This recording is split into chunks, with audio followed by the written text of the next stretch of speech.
All right, so welcome. This little video on voice in young adult fiction is focused on our reading for this week. And when we talk about voice, I'm talking about the narrative voice. So, as you've probably been noticing in your reading of YA, and as we talked about at the beginning of class, it is always voiced by a teen protagonist. And this is a slide that was created collaboratively by students in an intro class of mine to take a look at just the ages and the popularity really of first versus third person in YA. And you'll notice they're sort of predominantly first person narratives. It's also often, I didn't have them put the present tense on here, but it's often first person present tense. So you want to be thinking about that as you're reading. And I also had them pay attention to the length of the book. So as far as this is related to our reading for this week, you want to be thinking about how that choice of the first person narrator is affecting and impacting the retelling and the voice as we go through. So narrative voice is lots of things, and it's really complex in all of our fiction. But when we're talking about it as applies to YA, right, we know we're always talking about a teenager. So for example, in Legendborn, we notice that she's made an interesting choice to not make them traditionally college aged. And that was really to make sure she was solidly in the young adult market. Now, there are many books, mine included, which go into college because the hard and fast rule from most marketers' perspectives is that as long as your book is about a character who's 19 and younger, then you're solidly in YA. But it's always a teen, right? And then their voice comes from that perspective. And that narrative voice has to do with your sentence patterns, so your syntax, your diction, dialogue, word choice, and speech. And it's made up of the interior thoughts of the character and the image and motif and cultural references or focus that your character is looking at. And voice of the character develops over time, and as a writer, voice also develops over time. So when you're working with new characters, they're not going to sound like the characters necessarily that you read in the book because it's a process, right? And that's why we do short exercises and we work with character to develop that voice. So the thing you can notice as a writer is how does the text that I'm looking at build that voice, and how can you structure your own text to build a strong voice that creates a character that we really want to read more about. So here's some quotes from Tracey Deonn's Legendborn. These are the opening lines of that prequel. The police officer's body goes blurry, then sharpens again. I don't stare at him directly. I can't really focus on one thing in this room. But when I do look, his face shimmers. His badge, the rectangular nameplate, his tie clip, all the little metal details on his chest ripple and shine like loose silver change at the bottom of a fountain. Nothing about him appears solid. Nothing about him feels real. I don't think about that, though. I can't. So here, in terms of voice, we're noticing we're in that first person present tense. And we're also noticing that voice is about what the character is noticing. If you're in the first person, everything the character sees is part of that voice. So the fact that they notice that rectangular nameplate, that they notice the shimmer.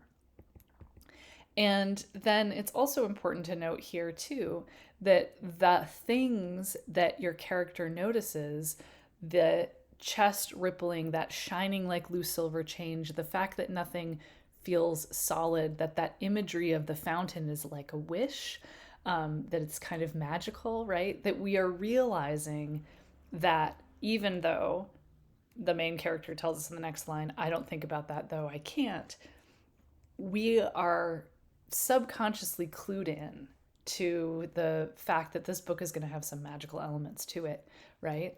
Even though right now we're not even thinking about that as readers, we're just along for the ride. So Deonn continues mid-prologue.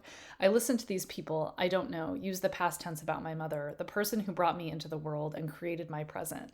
They are past tensing my heart, my whole beating, bleeding, torn heart, right in front of me. It is a violation. So this is pretty strong in voice, and voice is definitely this character's interior monologue, right? Bree is melting down right now, right? And she is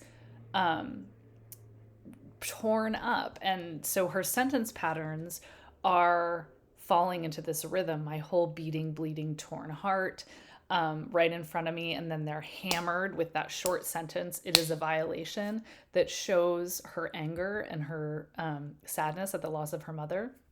But what's important here too is that this is a character who's keyed into the past tense. She's smart. This is showing us that this really is a student who would be going off to this early college program, right? The way that she's thinking is helping us buy who this character is. And then at the end of the prologue, the twine from February closes tight around me, like I will never take another breath. But somehow the police officer is still talking, shimmering and shining. The air around him looks alive, like he is drenched in magic. But when your entire world is shattering, a little bit of magic is nothing. So again, that interiority, those feelings that are described, that becomes part of Bree's voice. And the subject, which now is clearly labeled magic by the end of the prologue, whereas before it's hinted at with that shimmering. And then that voice becomes the image, which is then related to sort of the motifs that build this whole story for us. So let's look at the middle of chapter 1 here. You don't like this because it's, I drop my voice to a dramatic whisper, against the rules. Alice's dark eyes burn behind her glasses. Getting caught off campus at night is an automatic expulsion from EC. Hold up, Hermione, Charlotte said. A bunch of students do it every year here. Right? So quite obviously, voice is how things are said. And so dialogue is a great way to feel out a character's voice. And here, where we have this interaction with Bree and Alice, we're learning a lot about the characters, right?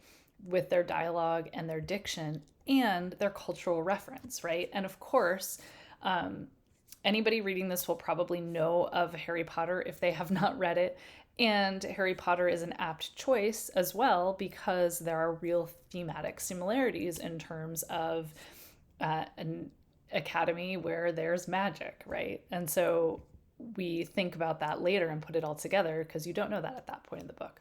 So voice is in everything we do, right? It comes from knowing our characters, knowing our stories, and knowing the world that we're creating. And so when we're operating in a retelling, some of those pieces might already be there, and that's part of the fun with the retelling. And then also as a teen grows, their voice changes as they grow up. So in our discussion this week, I want you to take a look at the rest of the book and find moments of voice as related to sentence patterns or syntax, diction and dialogue, word choice and speech, interior monologue, thoughts, image, cultural reference, and focus. In your post, you'll reference at least one example of each. This is the writing exercise, and this is also in the module. Think of a teen character you're working with. Describe what your character sees and notices when walking into a place they've never been before. It could be a college classroom, a zoo, an artisan dog treat, shop in a strip mall, and write your character in that space and consider the points we talked about this week as you work. And then that's it. And I believe that you can find your narrative voice. All right. Thank you.